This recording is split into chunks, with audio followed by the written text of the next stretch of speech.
محمد رسول اللہ کے ہاتھوں کو چھو لیا ہے، اب یہ کسی حرام چیز کو نہیں پکڑ سکتے ہیں، یہ کسی حرام چیز کو نہیں چھو سکتے ہیں۔ الناس کہتی ہے اچھا اسلام لا چکے ہو؟ ہاں۔ آئے مقصد ابھی تک نہیں دیکھا تھا، صبر تھا مجھے، جب دیکھ چکی تو اب صبر کا پیمانہ لبریز ہو چکا ہے۔ آج کی رات تجھے میرے ساتھ گزارنا ہی پڑے گا۔ مرثد کا چہرہ اپنی طرف گھمایا، میری آنکھوں میں آنکھیں ڈالو۔ آئے مرثد، کیا میرا حسن مٹ گیا؟ کیا میری جوانی ختم ہو گئی؟ کیا میرے اندر وہ شرارت موجود رہی ہے جو اس سے پہلے تم دیکھ چکے ہو؟ آئے مرثد، کیوں میری جوانی کو تڑپا رہے ہو؟ مرثد نے اپنی آنکھیں گھما لی اور کہا ناک اب میں تجھے دیکھ بھی نہیں سکتا، کیونکہ میری آنکھوں نے جناب محمد رسول اللہ کے چہرے کو دیکھ لیا ہے، اب یہ کسی حرام عورت کو نہیں دیکھ سکتے ہیں۔ آئے الناس، ہٹا لے اپنے آپ کو مجھ سے دور کر لے، مجھے گناہ کرنے پر مجبور مت کر۔ میں نے محمد رسول اللہ سے وعدہ کیا ہے، اور اللہ کے رسول نے بھی بھری محفل میں مسجد میں کہا تھا کہ آج کے بعد اللہ تعالیٰ گناہ کی توفیق بھی نہیں دے گا۔ اناق کہتی ہے تو پھر میں شور مچاتی ہوں۔ پھر اناق نے شور مچانا شروع کر دیا، لوگ آؤ آؤ، برے ارادے سے کہا کہ میرا پیچھا کر رہا، مجھے بچاؤ۔ مرثد نے سوچا یہ تو مر گیا، کتنا امتحان سے گزرنا پڑتا ہے، غلط کام کے لیے بلا رہی ہے، چلے جاؤ تو کوئی مشکل نہیں ہے، اور بچ رہے ہیں تو کتنے امتحان ہیں۔ وہ چلا رہی ہے یہ میرے ساتھ غلط کام کرنا چاہتا ہے۔ مرثد کہتے ہیں میں بھاگا اور بھاگتے ہوئے جھاڑی کے اندر چھپ گیا۔ کچھ دیر کے بعد میں نے دیکھا کہ کچھ لوگ ڈھونڈتے ہوئے جھاڑی کے پاس بھی آ گئے۔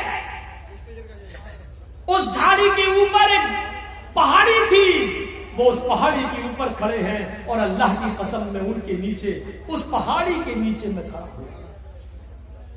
مجھے درخت کے کچھ پتوں نے چھپا لیا ہے، وہ مجھے دیکھ نہیں پا رہے ہیں۔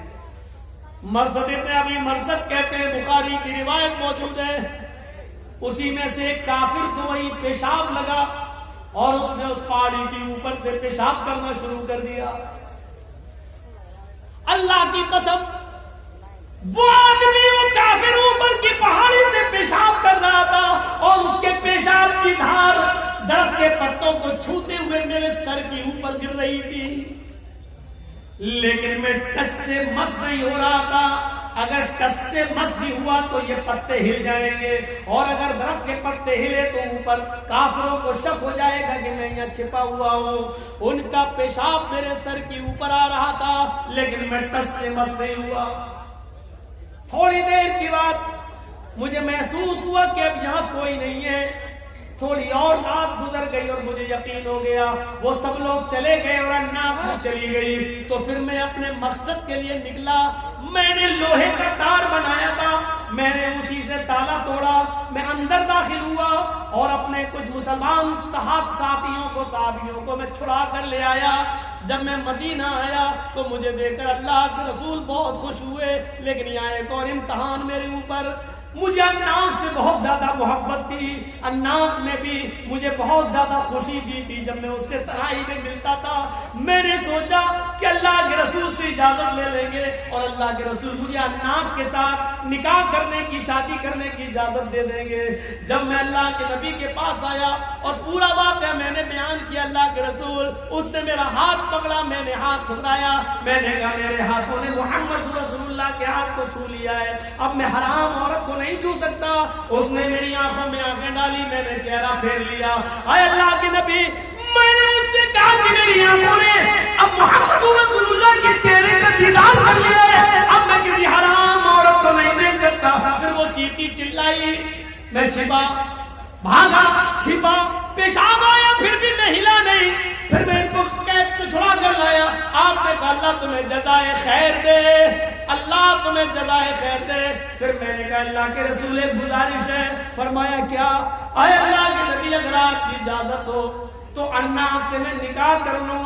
اے اللہ کے نبی اگر آپ کی اجازت ہو تو اناس سے میں شادی کر لوں، اناس کو میں اپنی بیوی بنا لوں اور میں اس کو نکاح کا پیغام دے دوں۔ اے اللہ کے رسول شادی کرنا تو کوئی بری چیز نہیں ہے، نکاح کرنا تو کوئی بری چیز نہیں ہے، میں اس سے کو نکاح کر کے اپنی بیوی بنانا چاہتا ہوں۔ اللہ کے نبی فرماتے ہیں آئے مرد اسلام لانے کے بعد، کلمہ پڑھنے کے بعد، میرے اوپر ایمان لانے کے بعد اب اناس کے بارے میں سوچنا بھی تمہارے لیے حرام ہے۔ وہ ایک تو کافر ہے اور دوسری اس کے اندر برائی ہے کہ وہ بد چلن ہے، بد کردار ہے، اور کسی مومن کے لیے جائز نہیں کہ وہ کسی بد چلن عورت سے کوئی رابطہ رکھے یا اس کے ساتھ نکاح کرے، یہ اجازت تمہارے لیے بالکل نہیں ہے۔ اللہ کے رسول نے مرثد ابن ابی مرثد کو اناس کے ساتھ نکاح کرنے کی اجازت نہیں دی۔ دیکھ رہے ہیں آپ کیسے گناہ سے بچتے تھے۔ ایک خوبصورت عورت بلا رہی ہے، جوان ہے، موقع بھی دے رہی ہے، رات کی تنہائی بھی موجود ہے اور کہہ بھی رہی ہے آؤ آج تنہائیاں مٹائیں اور دونوں ایک دوسرے کی پیاس مٹائیں، بجھائیں۔ لیکن مرثد ابن ابی مرثد کیا کہتے ہیں؟ اسلام لانے کے بعد، مومن ہو جانے کے بعد اب تیرا چہرہ دیکھنا، تجھے چھونا بھی میرے لیے حرام ہے۔ مومن کی صفت یہ ہوتی ہے، یہ مومن کی، یہی قرآن بیان کر رہا ہے والذین هم لفروجہم حافظون۔ مومن تو وہ ہیں، مسلمان تو وہ ہیں، وہ کامیاب ہو گئے جو اپنی شرمگاہ کی حفاظت کرتے ہیں، اپنی سطر کی اور اپنے شرمگاہ کی حفاظت کرنے والا مومن ہے، اپنی شرمگاہ کی حفاظت کرنے والا کامیاب مومن ہے۔ کہاں ہے نا قیامت کے دن وہ آدمی عرش کے سائے میں ہوگا، قیامت کے دن وہ آدمی اللہ تعالیٰ کے عرش کے سائے میں ہوگا، جس دن اللہ کے عرش کے سائے کے علاوہ کوئی سایہ نہ ہوگا۔ ان میں ایک وہ آدمی بھی ہوگا جس کو کسی خوبصورت عورت نے، جس کو کسی نوجوان حسین و جمیل لڑکی نے برے کام کے لیے بلایا، وَطَلَبَتْهُ امْرَأَةٌ ذَاتَ مَنْصَبٍ وَجَمَالٍ فَقَالَ إِنِّي أَخَافُ اللَّهَ۔ جس کو کسی حسن و جمال کی پری نے، خوبصورت لڑکی نے برے کام کے لیے بلایا، آؤ میں تمہیں انویٹیشن دیتی ہوں، دعوت دے رہی ہوں، آؤ میرے ساتھ غلط کام کرو، اور اس نے کہہ دیا إِنِّي أَخَافُ اللَّهَ، دور بھاگ ہٹ جا یہاں سے، میں اللہ سے ڈرتا ہوں، اور اللہ کے خوف سے جس کو اس نے چھوڑ دیا ہو، ایسا نوجوان قیامت کے دن اللہ کے عرش کے سائے میں ہوگا۔ عرش الہی کا سایہ ہر کسی کو ملے گا۔ سورج 1 میل کے فاصلے پر ہوگا، تکون الشمس یوم القیامت کا مقدار میل، 1 میل کے فاصلے پر ہوگا۔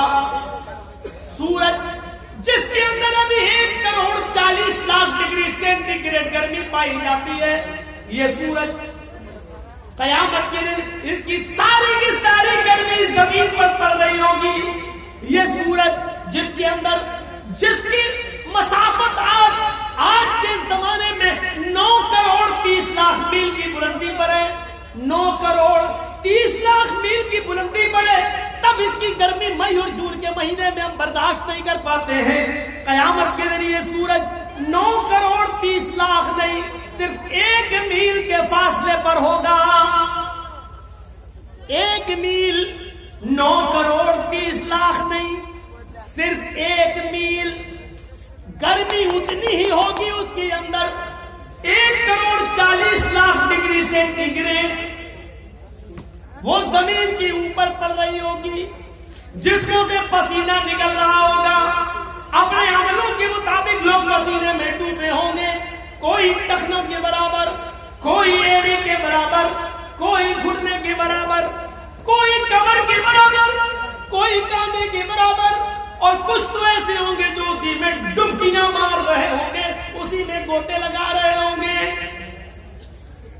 اور ایسے موقع پر 7 قسم کے لوگ عرش الہی کے سائے میں ہوں گے، جن کو اللہ اپنے عرش کا سایہ دے گا۔ سبعۃ یظلھم اللہ فی ظلہ یوم لا ظل الا ظلہ، امام عادل وشاب نشأ فی عبادۃ اللہ ورجل قلبہ معلق بالمساجد ورجلان تحابا فی اللہ اجتمعا علیہ وتفرقا علیہ ورجل طلبته امرأة ذات منصب وجمال فقال إني أخاف الله ورجل ذكر الله خاليا ففاضت عيناه ورجل تصدق بصدقة فأخفاها حتى لا تعلم شماله ما تنفق يمينه. یہ 7 قسم کے لوگ قیامت کے دن عرش کے سائے میں ہوں گے.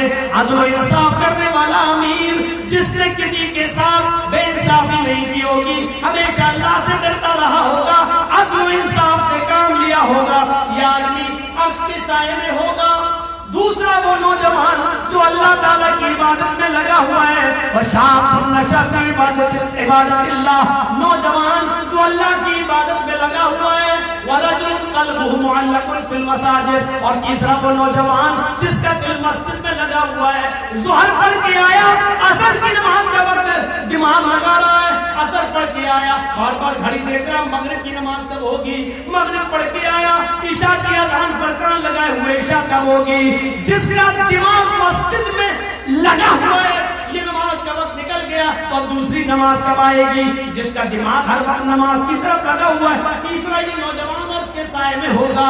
ورجلان تحابا فی اللہ اجتمع علیہ وتفرقا علیہ, اور چوتھا وہ نوجوان عرش کے سائے میں ہوگا. میرے بھائیوں, وہ دو انسان جنہوں نے آپس میں محبت کی ہوگی تو اللہ کے لیے, اور کسی سے دشمنی کی ہوگی تو اللہ کے لیے, انہوں نے اپنے ذاتی فائدے کے لیے نہ تو دوستی کی ہوگی نہ دشمنی لی ہوگی, اللہ کے لیے دوستی اور اللہ ہی کے لیے دشمنی. اور 5واں وہ نوجوان عرش کے سائے میں ہوگا جس کو رجل طلبته امرأة ذات منصب وجمال, جس کو خوبصورت لڑکی نے بلایا, برے کام کے لیے بلایا, واٹس ایپ سے بلایا, فون کر کے بلایا, موبائل پہ بول کے بلایا, امی ابو شادی میں گئے, آؤ ممی پاپا سب ڈاکٹر کے پاس گئے, ہم گھر میں اکیلے ہیں.